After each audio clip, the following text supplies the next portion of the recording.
I'm down with the sickness. Ooh, wah, ah, ah.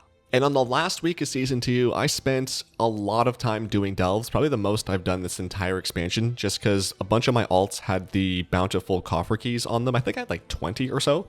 But I finished a delve, I'd hand in a weekly quest, or maybe the belt upgrade quest, and that came with a chest that would give me another key. So I ended up doing, in the last 2 weeks, I think close to about 60 delves, but last week I think I did about half of them. There was a lot of delves, all tier 1s and relatively quick and easy, but still very tedious. I was able to use all of the coffer key things that I had, so that's nice. So that way I'm not wasting those because those are going to be deleted today. On Wednesday, I did some streaming and I checked out the PTR for the new patch, which if you want to check the VOD for that is linked in the top right now. I started by checking out the new achievements that are coming out just to see if there's anything I need to keep in mind while I'm in that new zone. But while I was here, I just could not get over how incredible this zone looks. I'm in love with this place. It feels like a mix of Netherstorm and a little bit of Ardenweald, at least with the skybox. I'm a little bit confused though, because I feel like the War Within, this doesn't feel like anything within. Siren Isle, we talk to an NPC to get ported somewhere. Undermine, we talk to an NPC or take a teleport to Undermine. And now Koresh, we're taking a portal to go to Koresh. I don't really know how it all fits in. Maybe there is a story, I just haven't been paying attention, but that's a little bit weird. But if Midnight looks anything like Koresh, it's going to be fantastic. I've said this before, I love the ethereals, I love this whole vibe of the zone, it's just awesome. I spent some time just seeing what'll kill me, like I just flew straight down into the ether to see how far down I can go or how far off the map I can go. And I'm very much ready for the new season to begin. I'm very, very excited about it.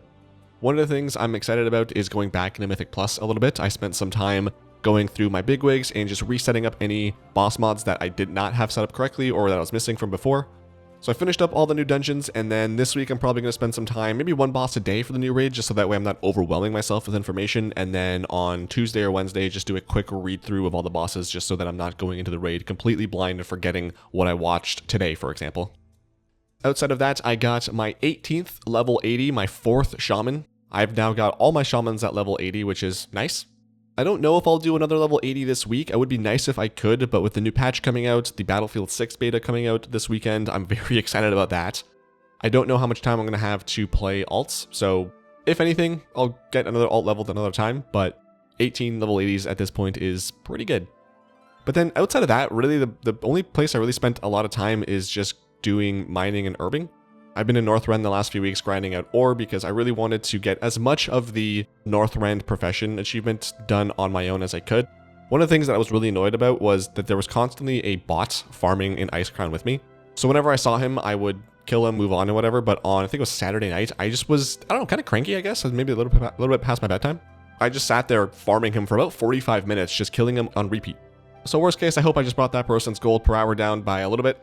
But that's related to the achievements that I got this week, so I'll start talking about that a little bit. I was able to get 120 more points, so I'm ending the week at 47,025. Yes, I was able to finally crack 47,000 just before this new patch comes out.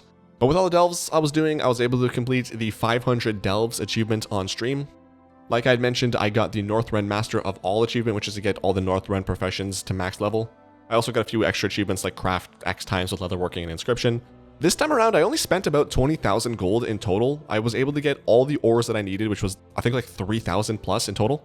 But I really did enjoy this. As tedious as it was, it does feel more rewarding than, for example, Outland. I think I spent something like 120,000 gold getting all the materials that I needed. And it's nice to have that achievement, but this one just feels like I earned it because I did. And I just feel better about this one. Plus, I also have a bunch of extra materials that I can sell off. So I'm going to be making, I think I've already made close to about 10,000 gold selling the extra stuff that I had. Like I said, it is tedious, but it's nice to just fly around somewhere, go mining and herbing while I'll have a movie on or a YouTube video on. So I'm going to continue doing that just because it does save me a little bit of gold. It does make me some gold as well, and it feels more rewarding.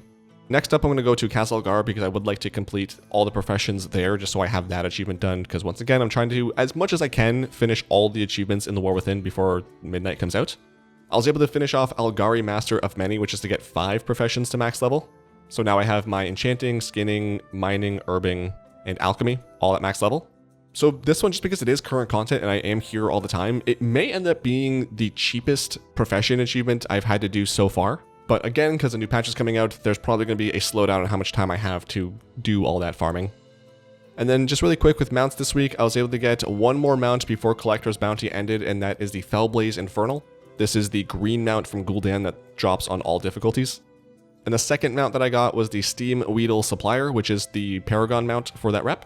I got it in one box. And now I'm just missing one more Paragon mount, which I'm hoping I get this week. But that's it. That's all. That was the last week of Season 2. Let me know how it was for you. How did you like Season 2 overall? What are you looking forward to in Season 3? What are your goals for Season 3? Maybe it's not WoW related. Maybe you're playing the new Battlefield beta that comes out this weekend, like I said. Let me know your thoughts on everything down below in the comments. I'd love to read them. Have yourselves a fantastic week, a great start to the new patch. As always, if you like this video, make sure to give it a thumbs up. And if you're not already subscribed to my channel, you should do so because there's a lot more videos to come. If you are a subscriber, thank you so much. I love you lots. If you're looking for something else to watch, you might like my video where I talked about how I think AI can improve WoW today. If you want to see my thoughts on that, click the video that's on screen now. Thanks again for watching. I love you lots. Have yourself a fantastic week. I'll talk at you next week.